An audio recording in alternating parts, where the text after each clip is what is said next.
The Messiah said, "When you come to know yourselves, then you will become known, and you will realize that it is you who are the sons of the living Father. But if you will not know yourselves, you dwell in poverty, and it is you who are that poverty." Ito po. Meron pong katanungan sa FB Live po. Galing po sa kapatid na Bebs. Tanong ko lang po kay King OHC kung kasama ba ang Lumad Tribes sa hinahanap natin. Salamat po. Yes. Kaya lang ang Lumad Tribe kasi masyado nang ang tawag dito, shall I call it, na hybrid. Marami nang nakahalo dyan na mga subtribes. Yung composition niya is hindi na talaga homogeneous. So maraming mga tribo na nagkiklaim na lumad din daw sila mula noong napopularize ang lumad mula kay President Duterte. So ang hindi ko alam ay kung pag sinabi bang lumad is hiwalay na tribo, o kaya pag sinabing lumad ay may mga kasamang mga tribo-tribo pa. So yun ang hindi ko alam. But definitely, yung mga lumang tribo ang hinahanap natin. Kasi marami dyan sa kanila bits and pieces. May mga kunti pang natitira na kultura na talaga namang matitrace natin ay Hebrew-Israelite. So kagaya dyan sa Ifugao, actually yun, makikibalita ako kay Priest Simri kung napuntahan na nila yung isang tribo na sinasabi ni Priest Simri na maraming alam. Yun, Priest Simri, siguro ko ako ang magtatanong niyan para sa iyo. Anong balita dun sa tribo na yun? So definitely lumad is kasama. So yung kamahalan, nagtanong-tanong kami sa kasamaang palad, hindi po sila nagbubukas kapag Monday. Kasi po umakyat kami doon ay Saturday, sarado na rin. And kung umakyat kami ng Friday, holiday.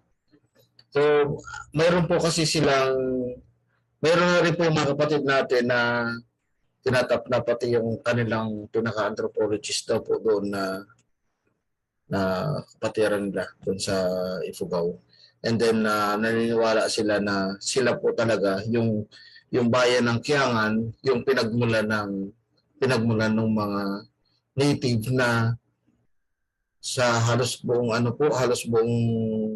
norte. Doon nag-originate diyan sa diyan sa rice terraces na yan.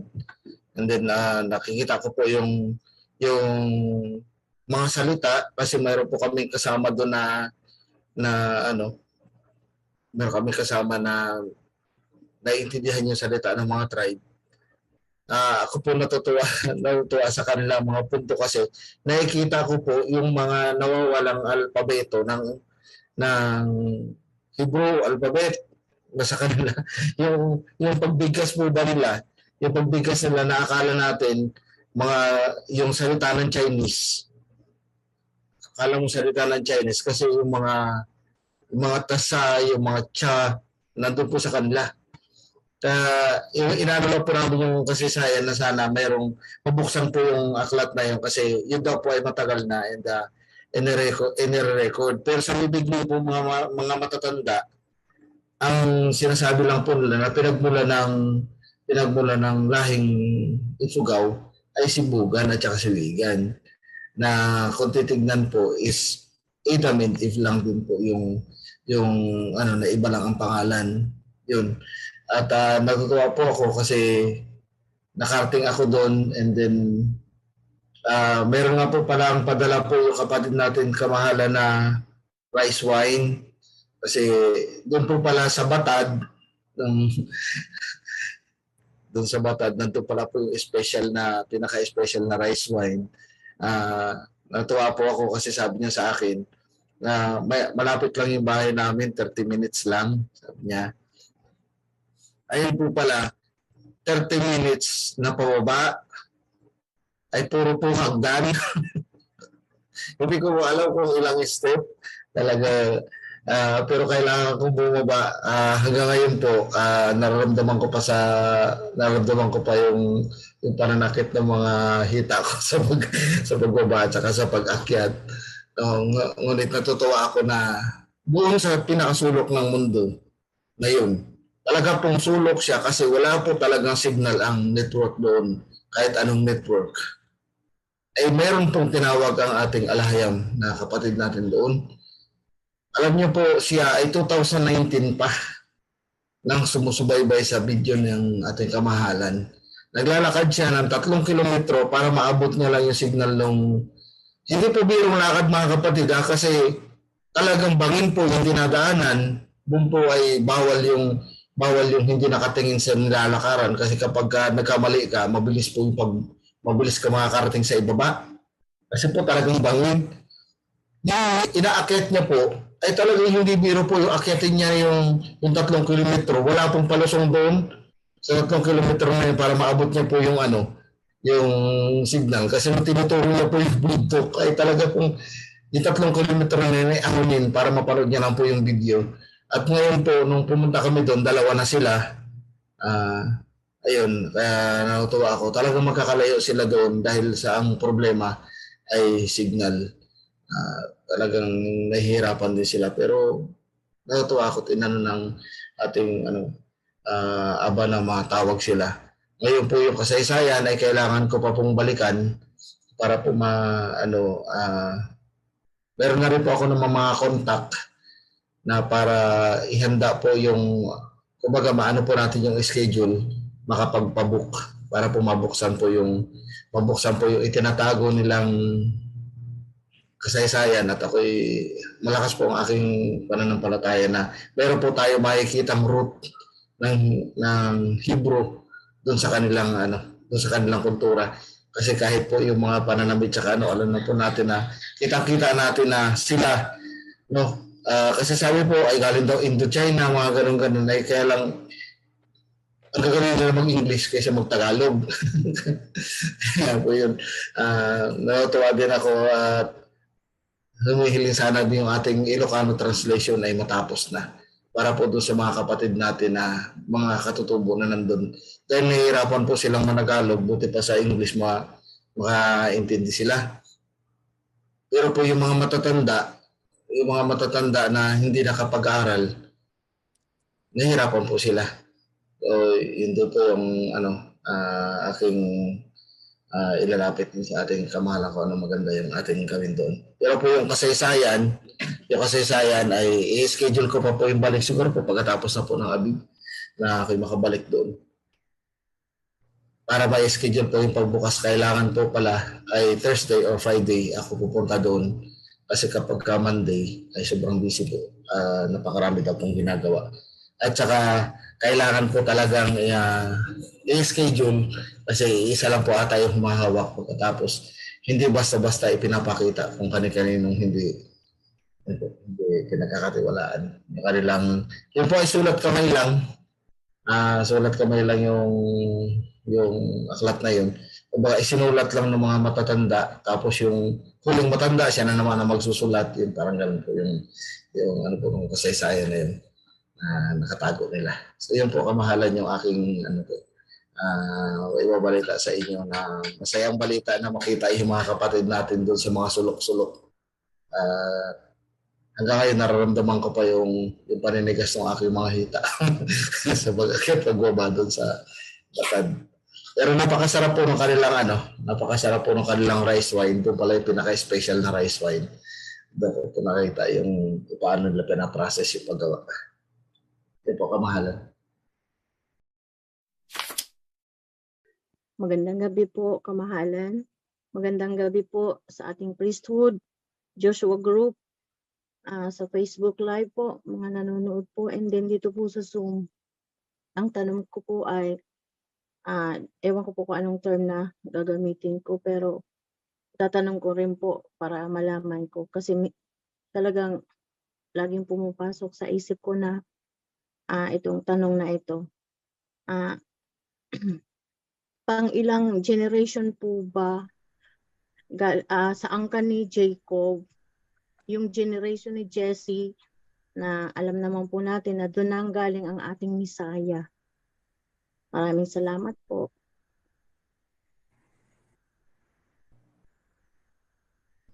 Actually, sis, I have to be very honest, bibilangin ko muna. Sige po. Oo. Ikaw talaga binili Mm, ilang generation more or Salamat po, oo. aming kamahalan. Yan, Opo. kung bibilangin natin sa genealogy, matitrace yan. Pero mahaba yan kasi talagang from the roots na lang talaga. So in the same manner na yung pagkakaroon natin ng revival ng kingdom ngayon is from the roots na lang din. So magkakaroon ng suloy. So kumbaga parang nawala na, malayo na ang narating, tapos di natin akalain na pagdating doon sa malayo, sa dulo-dulo, merong biglang susuloy na hindi mo akalain connected pala dito sa una.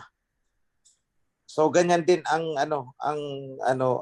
panahon ng Messiah, kung hindi na isulat, aakalain mo hindi connected. Ganyan din naman tayo ngayon. Hindi na natin matrace, pero hindi natin masasabi na walang kinalaman yan. Kasi ganito lang din kasimple. Kung hindi tayo connected dito sa mga tao na nasa kasulatan, hindi tayo makakaramdam sa ating mga puso at damdamin na gawin kung ano ang ginagawa nila noon. Wala yung yearning, wala yung desire na gawin yon. So kung titingnan mo, mga bagay na yun is nasa mga Japhetites. Parang wala silang pakialam. Ito ang gusto naming paraan eh. Ganito eh. Basta kami magkanta-kanta. Ganito, ganun. Okay na. Okay na sila doon. Pero tayo hindi eh. Talagang bumalik tayo doon sa simula na nagsusunog ng handog. At nasa puso natin yun. Marami dyan sa kapatiran natin, ang una pa lang nalaman na ganun ang itinuturo ko is alam kaagad nila, ramdam kaagad nila, ito na yun. Pero hindi na mawari sa isipan nila, paano nasabi nila na ito nga yun? Pero damdam nila sa kanilang damdamin, sa kanilang mga puso na ito na nga yun. Kasi wala namang iba na mga sekta-sekta, relihiyon na nagtangka na ibalik ang nakaraan. Yung mga paghahandog ng sinunog na handog. Lahat sila, ang turo ay wala na yan. Pero nung ating pinag-aralan ang kasulatan, walang sinabing wala na yan. In fact, ang nasusulat ay muling ibabalik yan. So tayo ang nagbabalik ngayon. Tayo ang katuparan ng kasulatan. Yan lang, kapatid. Maraming salamat po. Gusto ko lang sanang itanong sa ating mahal na hari, yung regarding po sa Maharlika, yung mga Maharlikans, kasi ang daming nagka-claim na sila daw yung papalit sa Pilipinas soon. Siguro after Great Reset. Ang dami nila eh, hindi ko na lang sila i-mention. Gusto ko lang sanang itanong kung saan ba sila galing. Kasi nga, hindi sila naniniwala sa akin na sa Torah, ang nakalagay is Ophir. Kahit saan sa internet, sa websites, ang nakalagay kasi Ophir is Philippines. Tapos ini-insist nung iba na Maharlika daw. Yan lang po.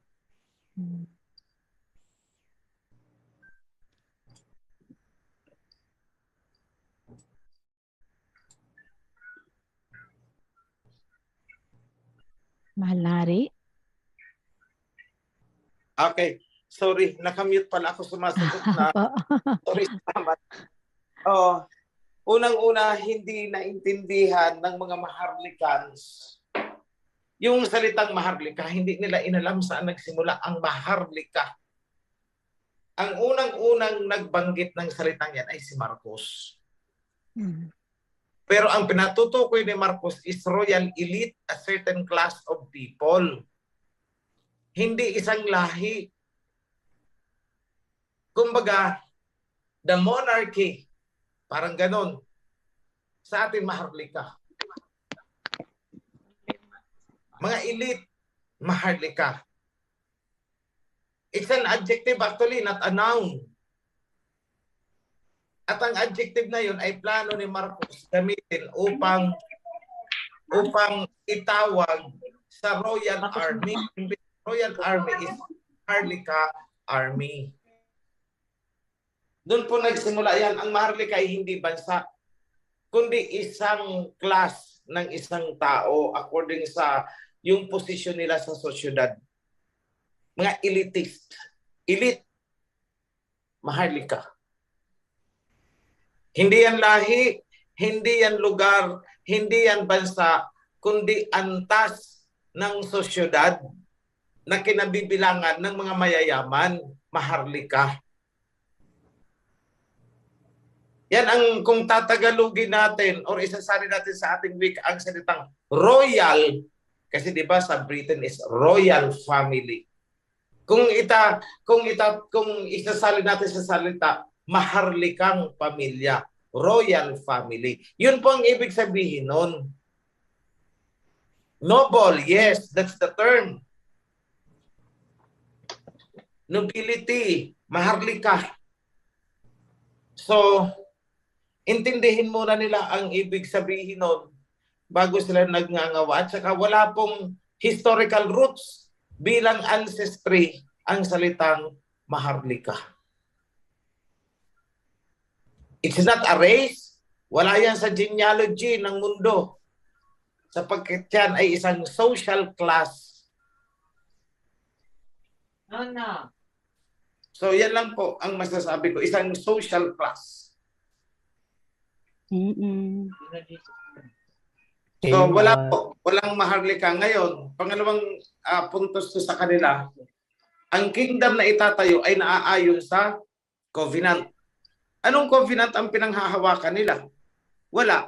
Political covenant. That's it. Ganda. So, yan lang po, kapatid. Oh, kasi nakita nila yung King Malari, yung may fighting faith din ni Ferdinand Marcos. Tapos 'di ba nabanggit niya doon na Maharlikans daw yung next descendant na daw tawag na to, parang recipient ng divine wealth.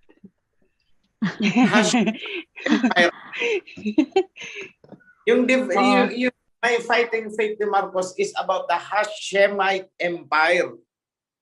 Hindi nila alam ang salitang Shemite eh.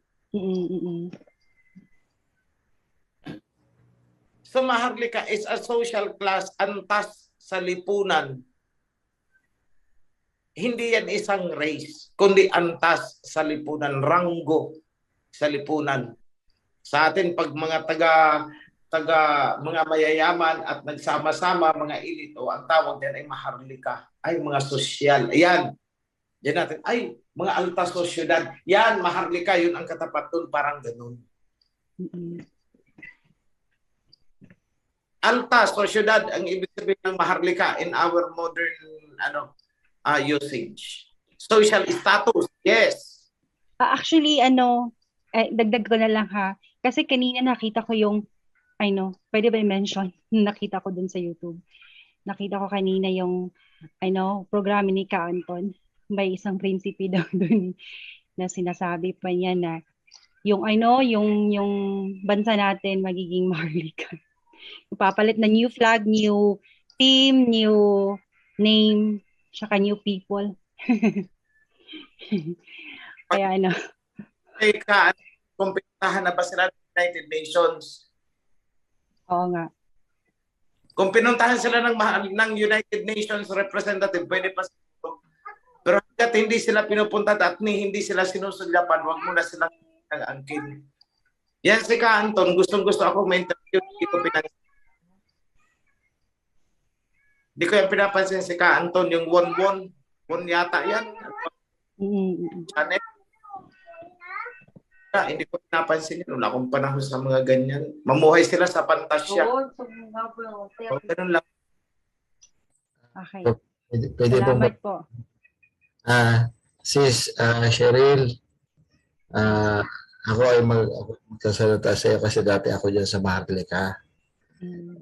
O, dati ako dyan sa Maharlika at isa ako sa Editor yan ng Maharlika, si Preston Ray. isa po ako sa nagtatag-tatag niyan. International. Na ako pa sa abroad pa. Ang nakakalungkot po dyan, sa maraming nandyan, ang hinahanap kasi nila yung kayamanan. Oo, tama. Ang hindi po nila alam, na yung mga Maharlikan people na yan, mayroon po yan silang sarili nilang religious na paniniwala. Na yung mga yan ay mayroon yan silang 5 bathala. Na yung bathala daw nila ay mas nauna pa raw sa aba at sa anak. Ngayon, nung tinitingnan ko yung mga pangalan, na-discourage ako sa mga paniniwala nila dahil yung mga pangalan ay pangalan ng tao. May pangalan, may apelido. Eh kung mas una pa yan kay Aba, di walang apelido yan, di sana pangalan lang. Tapos ang pangalang Espanyol. Tapos naniniwala din sila kay Maria Maria. Tapos nag-iisus din. Ay, sa aba po ng mga ating mga kapatid na naniniwala dyan sa Maharlika. Dati po ako dyan. Kaya po sinasabi ko po sa inyo yung totoo. Kung mananatili po kayo dyan, hindi po kayo uunlad. Mag-antay lang po kayo sa wala. Hindi po ibibigay ng Aba ang sarili niyang, ang kayamanan na kanyang inipon para po doon sa hindi naniniwala sa kanya at hindi na nampalataya. Hindi po reliyon ang tinatatag ng ating alahayam. Ang tinatatag ng ating alahayam ay kingdom at ang kayamanan po na yan ay para po yan sa kingdom. Hindi po para niya sa mga grupo-grupo, hindi po para sa foundation, para po yan sa kingdom. Na kung gusto po nila kung mayroon po diyan mga member na Maharlika na gusto po ninyong malinawan kung ano yung paniniwala na yan, ay kausapin niyo po ako at ipapakita ko po sa inyo kung sino yung kanilang mga bathala ng mga tao. Kaya lang po, salitang Bisaya. Kailangan po makaintindi kayo ng Bisaya. Kasi papalitan nila ang national language ng Pilipinas, gagawin nilang Bisaya. Papalitan nila, gagawin nilang Suwat Bisaya. Opo, galing po ako dyan. At meron pong katanungan, mahal na hari, na ang sabi po, mahal na hari, aming kamahalan, Oichi, tanong ko lang po na darating ba na ang panahon na magpapalitan ng pangalan na Ophir ang bansa natin? At kung mangyari na yon, isa ba yun sa mga sign na pagdating ng Great Tribulation po? Yun lamang po, mahal na hari. Ang katanungan ng ating kapatid na si Morelos po. Okay. Ganito. The Great Tribulation, Philadelphia Assembly will be protected. Protektado po ang Philadelphia Assembly sa panahon ng tribulation kung mananatili tayong tapat sa covenant. Ngayon, paanong protection? Ganito lang yon. Ano kaya ang mangyayari kung ang opisina ng buong United Nations ay dito ilagay sa atin? Magkakaroon ng treaty ang lahat ng bansa. Walang pwedeng gumalaw sa bansang Ophir sapagkat naandyan ang United Nations. So lahat sila, walang pwedeng gumalaw, walang pwedeng bumomba sa atin. Bakit? Nandito sa atin ang opisina ng United Nations. Ganyan ang method of protection sa isang paraan na hindi natin nakakalain. Ngayon, hindi ko sinasabing dito na nga ang United Nations sa atin. Pero sinasabi ko rin, bahala kayo magbasa between the lines sa salita ko. Basta yung sinabi ko, klarado. Paano kung dito malagay ang United Nations at alisin na sa New York? Bubombahin ba tayo? Hindi. I will surely protect you during the time of tribulation. So, yung mapapalitan ba ang Pilipinas gagawing Ophir? Sa akin, kahit hindi nila gawin, magkakaroon ng Kingdom of Ophir. So hindi na ako interesado doon sa papalitan pa nila yung Philippines at gagawing Republic of Ophir. Kung ayaw nila, wag nila. Tayo ang magtatayo ng Kingdom of Ophir. We have a king, we have a kingdom. We have a crown, we have a scepter na nire-respeto ng ibang bansa. And soon, we will climb to the United Nations. Bakit? Basta, ayoko na muna magsalita. Kaya tanong lang ito ha, tanong. Hindi ko sinabi. Tanong lang ito. Paano kung dito ipalagay ang United Nations? Walang pwedeng gumalaw sa ating bansa. Yun lang. Read between the lines. Yan po, kapatid, ang sagot ko.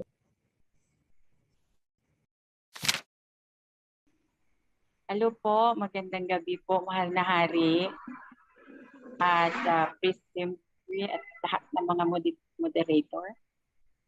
Lahat ng mga nakikinig, i-greet ko po kayo sa salita namin. Maopian Rukilam Talangon in Manubo dialect po. I-take ko ang privilege po na makapagtanong sa mahal natin na hari kasi napag-uusapan po itong tribo po. Last July, August, nag-volunteer po akong nagturo doon sa tribo. Nagtuturo ako magpabasa sa kanila at the same time nakakapagturo ng creation series, mga videos po ng mahal na hari po. And nahinto ko siya dahil nag-iisip ako, baka meron akong nalalabog po dahil nag-volunteer ako doon, wala naman po. Nakasama ko doon ang chapter leader namin po. And nakapasok na kami actually doon na-anoint na nila ako as baiyambungan. Yung mga ganun ba pre ay mahal na hari. Ang tanong ko lang po, wala po ba akong malalabag sa kingdom natin kung sa ngayon gusto kong mag-volunteer, magturo doon sa tribo namin. Wala na po ba akong ibang gawing proseso po para baka may malabag akong mga rules ng Ministry of Education po? Oo.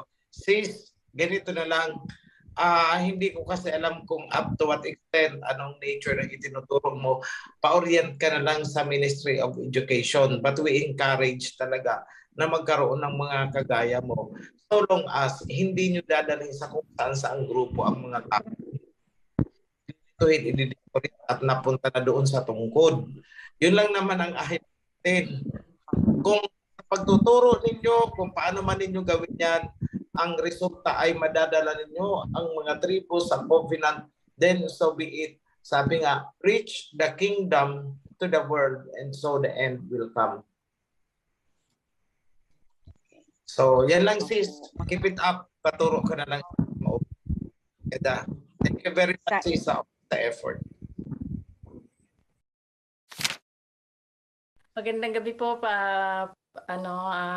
mahal na hari at Priest Simret sa lahat ng mga kapatiran sa Ophir at sa buong mundo.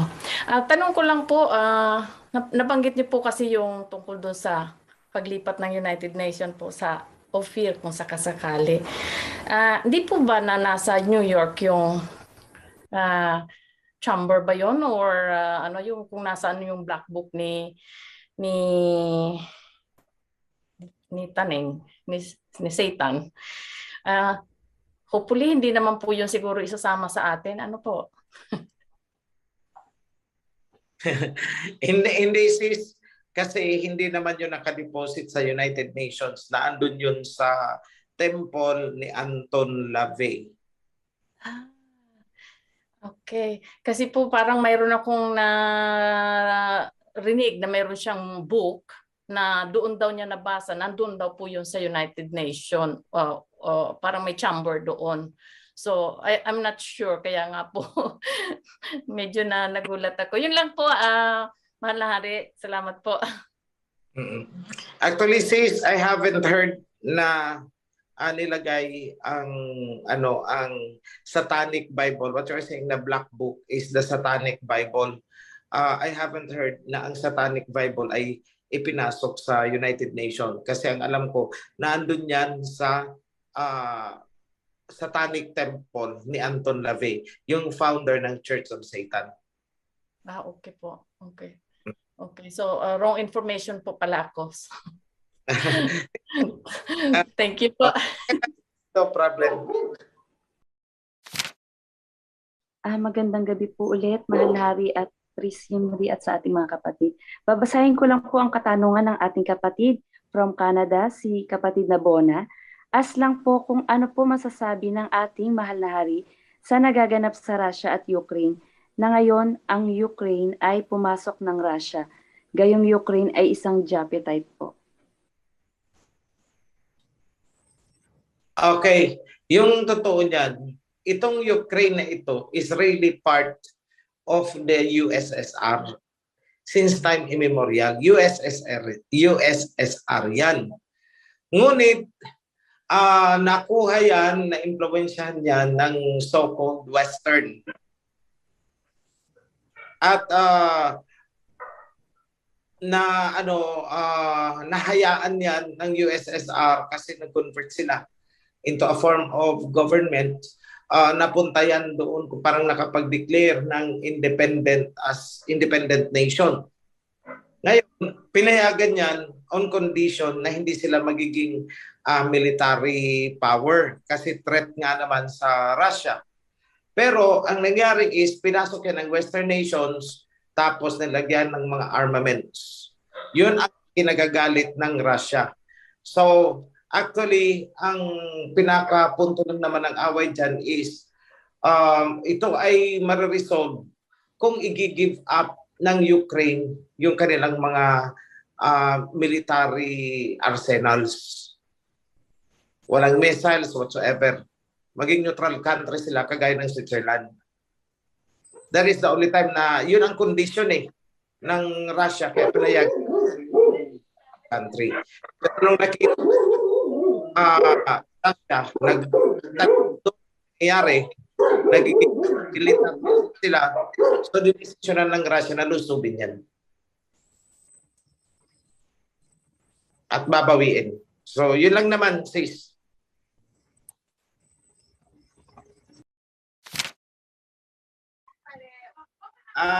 Maganda ba ang tunog ng Karen? Ophirium.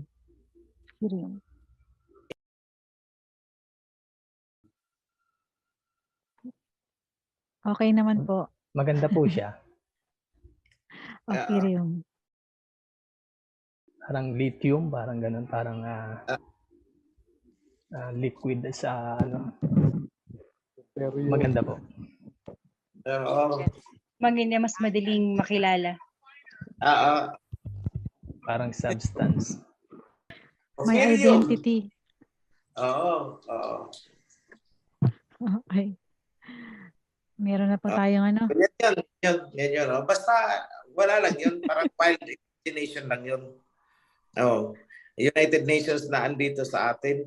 Tayo natin doon sa kasili.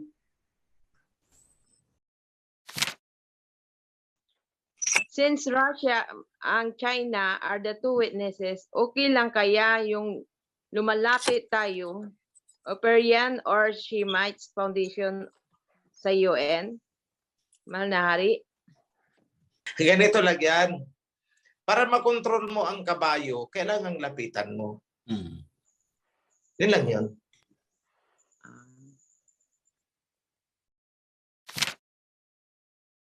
Tanong ko lang po, Mahal na Hari, pag naitayo na po ba ang kingdom, magkakaroon na rin po ba ng sariling armed force o police po?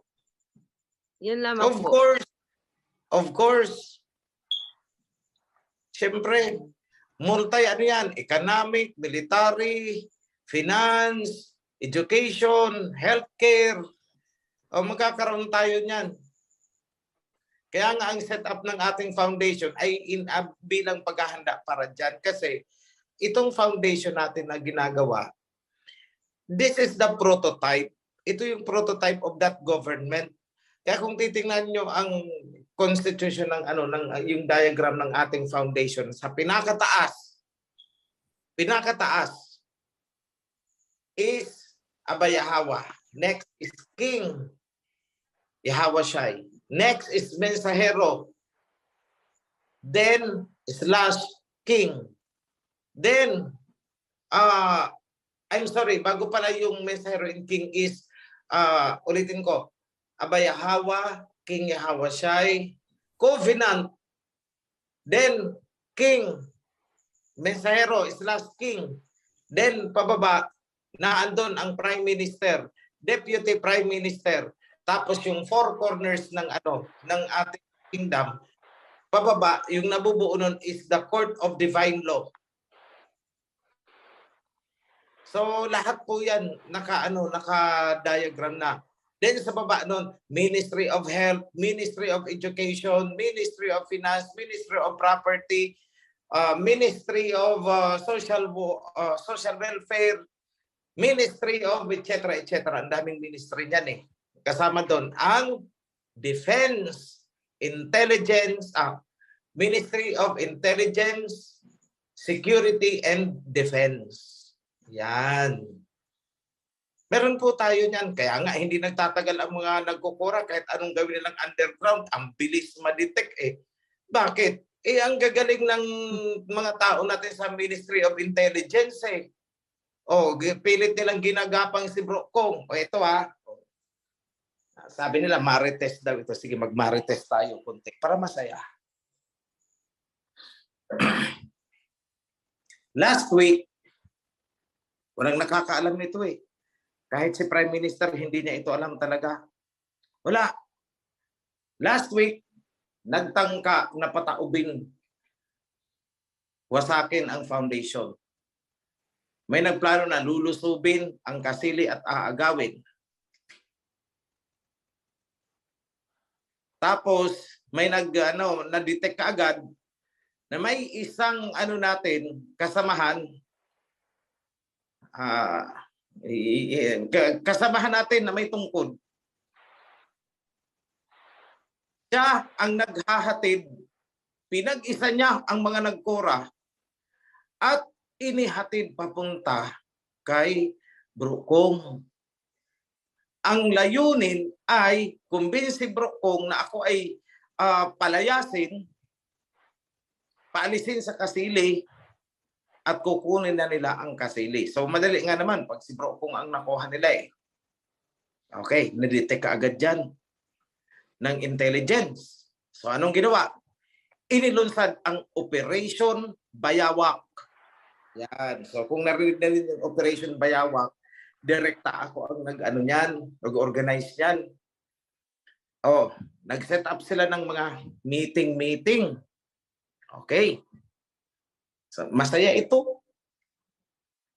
Sa lugar na pagmimitingan, tingnan nyo kung gaano kagaling ang ating Ministry of Intelligence. Sa lugar na pagmimitingan, yung restaurant na gagamitin, ipinasara. Ipinasara yung restaurant. Ibig sabihin, exclusive. Yung paligid, pinalagyan ng mga surveillance camera.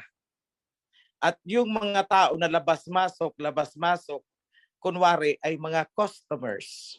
Hindi po yun mga customers, mga intelligence yun. At nai-record ang buong pag-uusap. Kasama nitong code, sinamahan una yung ex-priest natin na nawala na. Unang schedule yun. Huli Kabalbon. Recorded ang lahat. Mula sa kaliwa, mula sa kanan na anggulo, mula sa unahan, mula sa likuran, naka-record lahat. Complete with voice. At ako'y naandun, hindi nila alam. Nakikinig din ako. See? Pagkatapos dalhin doon yung priest na natanggal, isinunod naman si ex-tresorera. Inilipat ng venue naman. Doon naman sa opisina ng ating kapatid. Eh di, ando naman ang mga surveillance. Mula sa kalsada, nakapwesto. Okay, pati plate number ng kuha talaga. Pagbaba, kuha talaga. Walang naligtas na impormasyon. At habang nagkukumperensya, kasali ang mga kung sino-sino, yung iba nasa Zoom, nakiki-join in. So yung face-to-face, si Sarah at saka yung isa, yung may tungkod-tungkod ganun. Okay. Tapos yung mga disipulo nila na ando nakabang sa Zoom, pilit kinukumbinsi si Bro Kung. Ganito yan si Oichi, ganito. At may mga nalaman kaming impormasyon. Pero tama din, dahil bago pa nila na plano yan, nung natagpas ang tresorera na yan, ako'y nakapag-evacuate na ng ibang tirahan.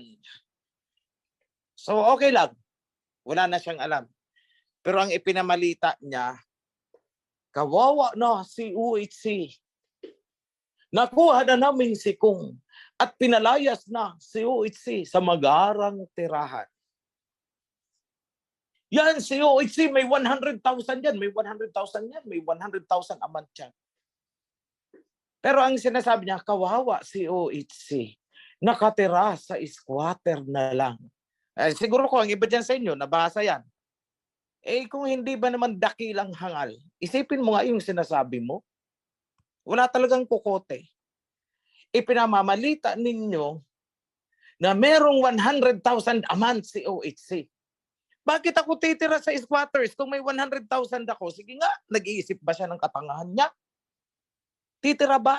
Kung kayo, may 100,000 a month kayo,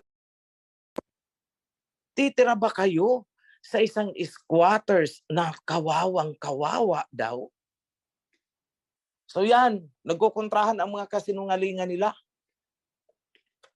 See? So lahat po yan ay hindi nakakaligtas. Kasi meron tayong Ministry of Intelligence, Security, and Defense. Bakit namin ginawa yan? Bakit ko sinabi na dapat merong ganun? Kasi po, ang sabi sa atin, be wiser than the serpents. Maging madunong kayo higit sa mga serpents. Yan lang po, mga kapatid.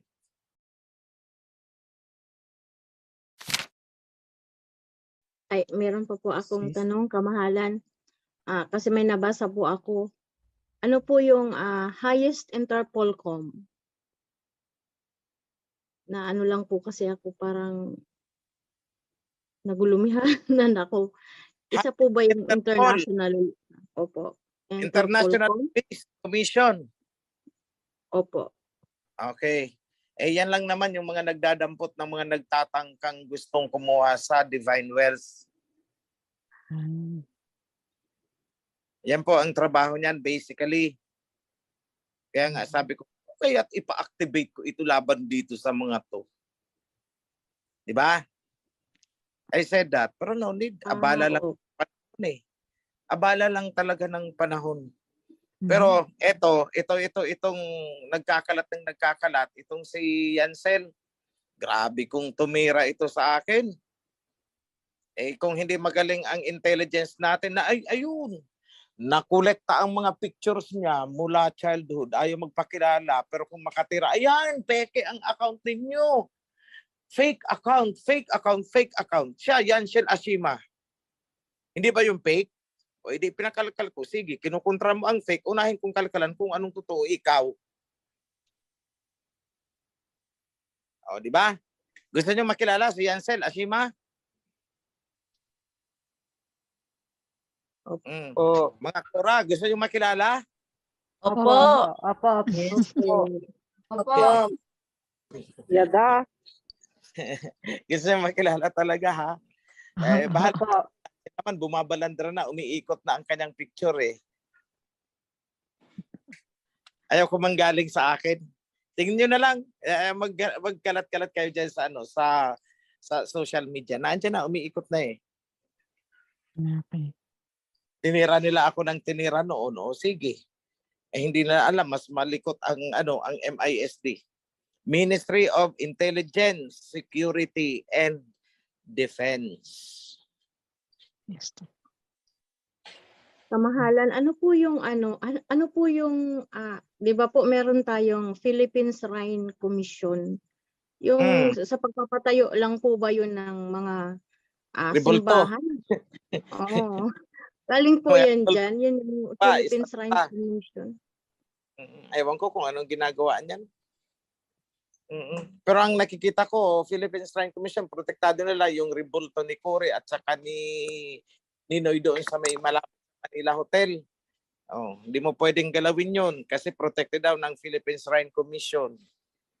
Tapos, ang dami dyan. Itong mga pag sa Rojas Boulevard, makita mo dyan mga revolto ni Dolphy, revolto ni sino ba yan? Si Berting Labraba yun at saka yung mga komedyante o sila yun hindi nababalo.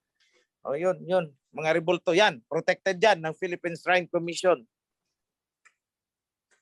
Yan pinagkakaabalahan nila. Yun lang ang alam ko hindi ko sinabing ganun lang ang gawain nila, pero yun ang alam kong ginagawa nila. Protektahan ang mga revolto, mga estatwa, kung sino-sino. Pero yung inukit sa rock na mukha ni Marcos, hindi nila prinotektahan noon. Di ba? Sa Ilocos, merong nakaano din parang sa US na mukha ng mga tatlong presidente. O meron din ganun si Apulacay. Pero hindi prinotektahan ng commission na yan. So, ewan ko, parang consumption yan eh. Parang ganun ang dating sa akin, consumption yan. Oo. Kasi kagaya na yung Shrine of EDSA na yan, ay yung burarat ang mata na estatwa dyan sa kanto ng EDSA at saka Ortigas. Alam niyo yan? Yung may people power kuno noon. Ayan, protektado yan ng Shrine Commission. Pero tingnan natin. Sige lang.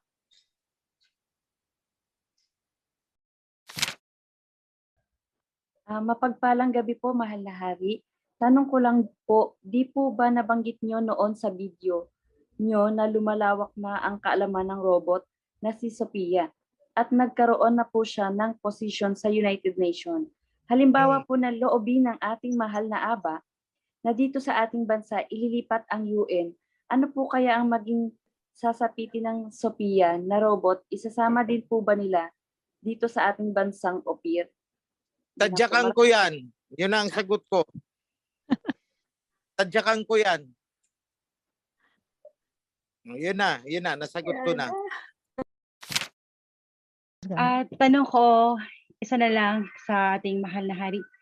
Posibleng po ba na tayo yung sinasabi doon sa Revelation na tawag nito, yung parang New World Order. Parang yung, kasi 'di ba magiging one currency tapos one government. Na-realize ko lang kasi na parang kita yung sinasabi doon na yung you cannot buy or sell kung wala kang tatak. Kasi 'di ba kapag babaliktad na sa darating na mga panahon, hindi na sila 'di ba, hindi sila makaka sa atin kapag hindi sila papasok, hindi nila tatanggapin si Aba, Yahweh at si King Messiah, King Yahweh Shai.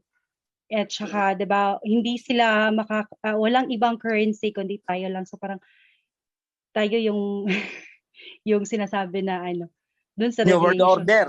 Oh, yeah. Oo, tapos tayo ang sasabihin na Antichrist. Yung tayo yung sinasabi na na mag-reign yung Antichrist po. Oo. 'Di ba? Oo. Sabi na ako daw si Antichrist. Oo. Antichrist ako pero hindi ako anti-Messiah. 'Yun ang kaibahan doon. Kasi Messiah Yahweh siya tayo hindi natin kinakalaban ang Messiah bagkus sinusunod natin in its truth. Ngayon, ang sinasabing New World Order is nangyari yan. Kaya nga ang pangalan ng New York ay New York. That is New World.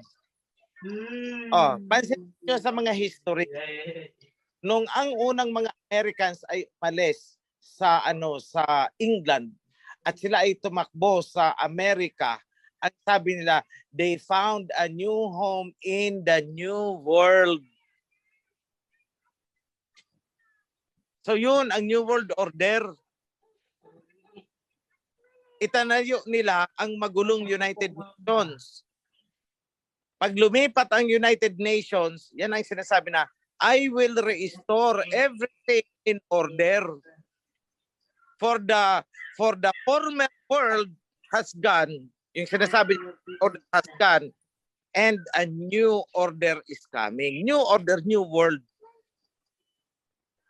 So ang new world na sinasabi niya sa Bible is tapos na. May darating na bagong order, which is yun ang kay King Yahawashi. Babalik rin nila ang kwentong yan. At ipapatungkol sa atin na tayo yung kinasuklaman na order. Kasi, ganyan naman si Satanas, magaling siyang magbalik-baliktad ng totoong history. But the good thing is, the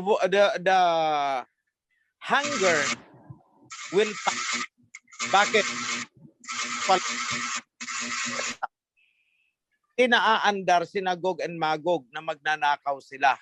And that will be good until the next 1,000 years. Kapag there is now restoration of peace, restoration of true worship, tapos ang divine covenant na ang namamayani, then after that, muling mamamayagpag ito, mag-a-attempt ulit itong sina Gog and Magog para i-revive din ang kanilang New World Order na itinatag noong itinayo nila ang bansang Amerika. The Babylon. So babalik rin nila yan. Nasa restoration actually tayo ngayon. Because it is what King Yahawashi had said na He will restore things back into order. So ang New World na ginawa nitong mga Japhethite is maglalaho yan. I-reset yan. Kaya pati currency, there is a reset. So what is happening now? Global currency reset. Kasi itong ginawa nila, panluloko yan. Wala namang halaga ang kanilang mga salaping papel, pero nagpapakaalipin tayo para lang makakuha ng salaping papel na walang halaga. Walang gold backup. So what will happen? I-store ang order. So, time will come, ang initial reset is 1:1. But our money will rise in value rapidly. Bakit? Kasi andyan ang mga gold ng ating mga tribes. Kaya they are trying to penetrate the tribes. Yung mga tribo natin dyan. So masyadong malalim pa yan at hindi ko na i-discuss yan kasi baka madulas na naman ang aking bibig. May mga bagay-bagay na hindi pa nararapat sabihin. Pero the eagle of the east is flying. Lumilipad, hindi tumitigil. Kaya nga, tingnan nyo ang logo ng Central Bank. Ano na ang nakalagay? Diba eagle? Yes, Eagle na. opo. Anong nasa crown ko? Eagle. Anong nasa singsing ko? Eagle. Anong nasa setro? Eagle. Yes, The bird of prey from the east will conquer. That's it. Yan lang po. Yanda. Thank you po. O, basta Salamat. imagine nyo lang. Ganda. Yan lang po na. Oo. Salamat po. Yan nga. Thank you, thank you. Yan nga sinasabi nila na Antichrist will reign daw in the last days. Kasi babanggain ang nila, pero sila yung anti-Messiah will Messiah. reign in the last days. O tapos na ang pagre-reign na because the last is now. Mhm. Tapos na ang pag-reign nila. Yung last days na sinasabi, kasi ilang libong taon yan. Remember, it's 2,000 since umalis ang Messiah. So ang last days is actually itong last 1,000 years na nakatalikod. Kasi diyan nagsimula ang New World Order. Kaya nga, Nueva York, New York, the New World. Ang tawag nila diyan, New World. Tingnan nyo ang mga history. Basahin nyo ang history ng lumabas ang mga Briton at naging Amerikano. Anong taang sabi nila? They found opportunities. They explored the new world. Yan. Yun ang new world. Yun ang new world order. The Novus Ordo Seclorum. Yun. Sila yun. Tingnan yung dollar. That is the new world na sinabi. And ito is the restoration. Itong nangyayari na reset point ngayon. This is the restoration of the true world order according to the covenant. So balik-balik ta rin man nila yan. Maraming madadayaan. Pero the truth will prevail. Hindi yan magbabago. Okay, so read between the lines. Dahil I could not pronounce things. Basa between the lines. Opo. Okay. Thank you po, Mahal na Hari. Thank you. Ganda. Thank you po. Wala hari, hingin po namin ang inyong bendisyon bago po tayo magtapos. Yada. Okay, mga kapatid, sa ngalan ng ating Abayahawa and King Yahweh Shai, ipinapaabot ko sa inyo ang lubos na pagpapala hanggang sa inyong mga anak. Yada. Buong pamilya.